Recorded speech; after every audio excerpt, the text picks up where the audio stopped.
Good morning. I had a bit of a video issue, so I'm just going to do this again. It's May 1st, and I just want to share this breathing practice with you as like a real foundational point, and a point that we'll return to again and again, and a practice that actually I integrate into so many daily activities. Diaphragmatic breathing. It's like a really powerful way to find yourself when you feel a little bit out of sorts. And it's a really powerful way just to begin to fall into an embodied experience.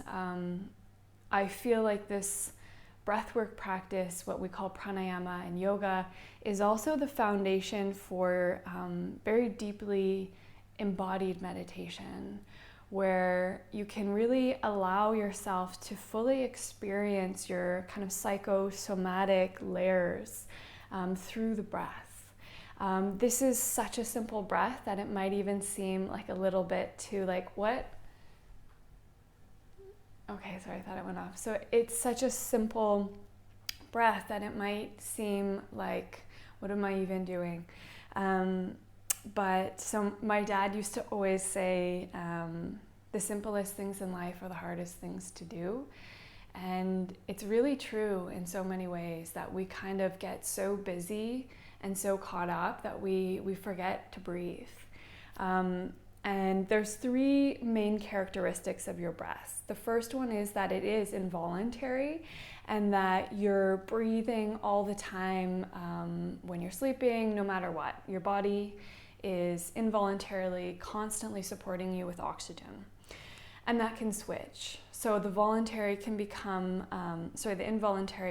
voluntary. And this is like one of the root conditions that we can actually affect in our life. There's so many things in our environment, in our outer world, that we have no way to affect. But the breath and this power of transforming the breath internally is really something we can affect so directly. And it kind of leads to this truth that these seeds we're planting through our breath, these ideas and the thoughts that we're planting inside of us, are somehow in flow with how then we relate to the outer world.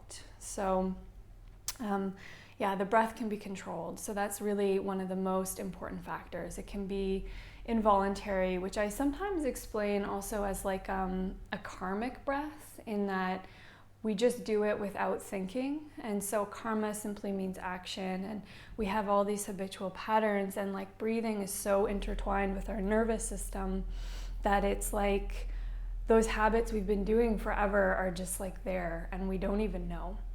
So when we start to simply acknowledge the process of the breath and start to work with a very simple breath, we somehow like undo those deep habits. The second part of the breath, or the second characteristic of the breath, is that it's connected to your speech. I think many of you I know here are connected to yoga or to Vajrayana Buddhism, and we do a lot of mantra. So you're speaking, and I feel like that's very powerful when we acknowledge the power of the breath, that our words matter. So the speech is the exhale. So when we exhale, we speak. And then the third part of the breath, which is really important, is that it's connected to negative emotions. So the diaphragm is here, and if you've ever felt anxious or nervous, it's like immediately there's like this feeling of like, ooh, crunch, tighten up, harden. And so to enter a practice that we can really work with releasing negative emotions, releasing old patterns, and also fine-tuning our speech, it's embodied with so many layers of potential. And so the simple, basic diaphragmatic breath is to, first of all, acknowledge you have this muscle of respiration. So the diaphragm is a dome. It's a dome-shaped muscle at the base of your rib cage. And when you inhale, the muscle contracts. And when you exhale, the muscle relaxes and it moves up. So if you can imagine, like when you're nervous, You take a short, deep breath, you feel that contraction and that tightness. And so what you want to train your body to do is get into the habit of contract, relax. So your muscles want to continuously be like coming together and opening. That's what they do, you know? The muscles open and expand. So with digestion, what makes this breath so simple and so effective is that when you do take a really nice deep breath in, so you inhale, the contraction of the diaphragm opens the lungs, but then it also presses down on your stomach and your liver and all these digestive organs underneath the diaphragm. And so what happens from that is that there's this like swell in the abdomen area. And so you can feel like this fluid flow, a soft belly as you inhale deeply. You feel it in your belly. So if you've ever heard someone say like belly breath, it's essentially acknowledging that your diaphragm is extending, it's opening, and it's contracting so that the whole body actually can start to breathe. So if you've ever observed like a baby who's sleeping or at ease, it's almost like their whole body expands and contracts, expands and contracts. And then if you see them like crying and a bit nervous, then like you can see them, it kind of comes up into their upper chest. And so we want that deep, calming relaxation breath. So to get a little bit more familiar with it, I'm just going to get you to take your hands kind of to your base of your ribs. And just take a nice long deep inhale. And exhale. Good, and just try to observe without forcing anything, inhaling.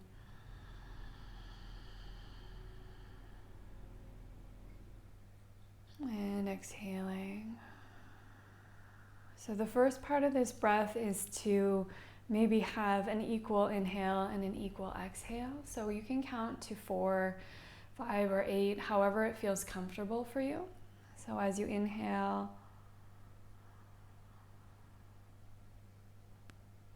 trying to feel the diaphragm contract and gently move down, the lungs expand.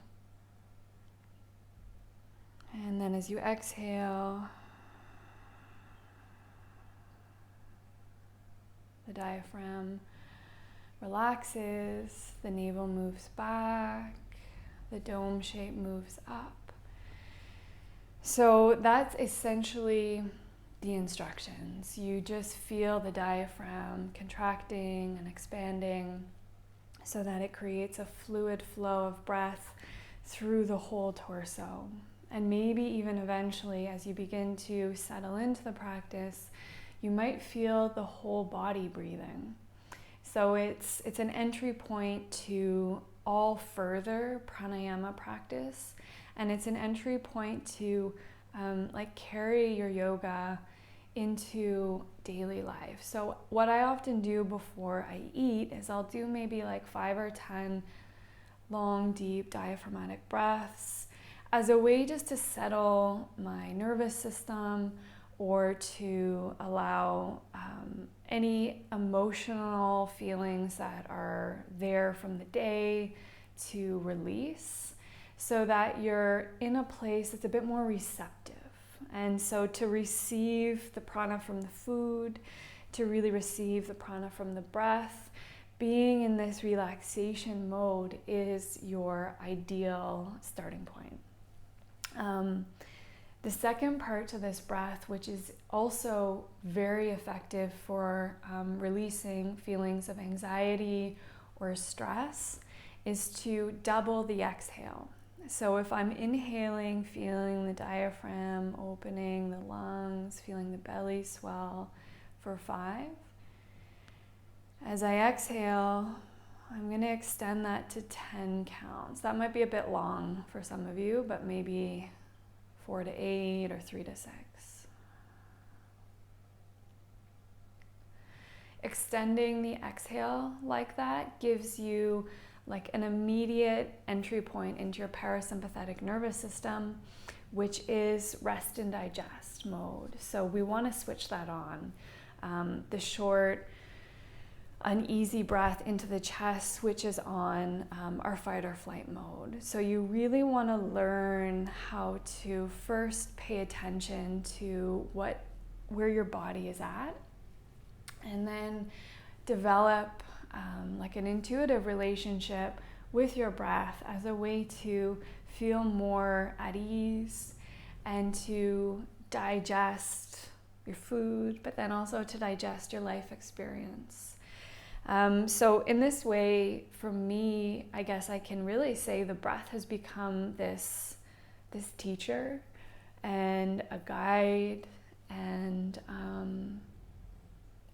a huge stabilizing force. It kind of consolidates energy, allows things to be released, and it brings like composure and just a general feeling of steadiness.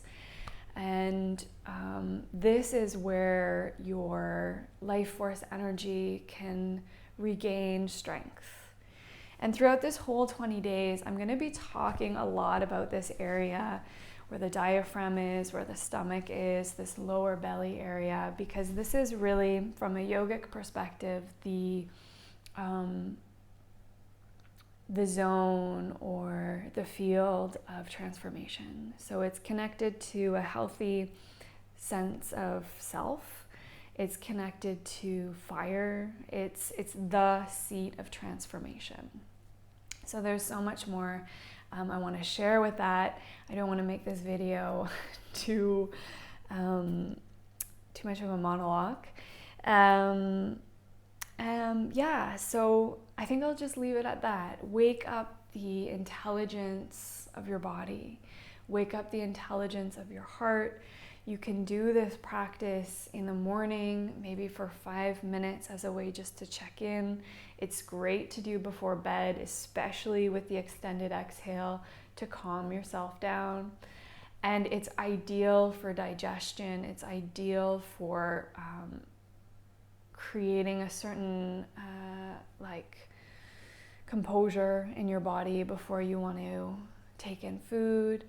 And it's really just the way to begin to enter this relationship with ourself and our body to eventually really work with this aspect of prana and nourishment and the life force energy. So simple breath, inhaling, feeling the diaphragm gently push down, lungs open. And then as you exhale, the diaphragm's a dome, so it comes back up. The belly moves in. And there's just like an even fluid flow between the inhale and the exhale. So I really encourage you to begin this 21 days by finding this practice and taking it into your daily life. I'm gonna share a video later making my khichdi today and just how I use this breath to cook. And yeah, I'm really happy that we can share this practice. I think as a yoga teacher, I'm used to teaching in front of people. And so being in front of the camera, kind of like talking to myself, is very weird.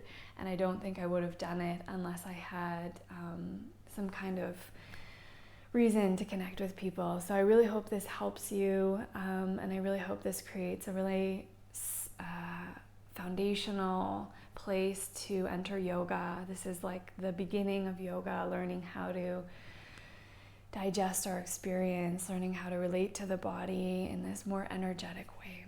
So have a wonderful first day, and yeah, look forward to this 21 days together.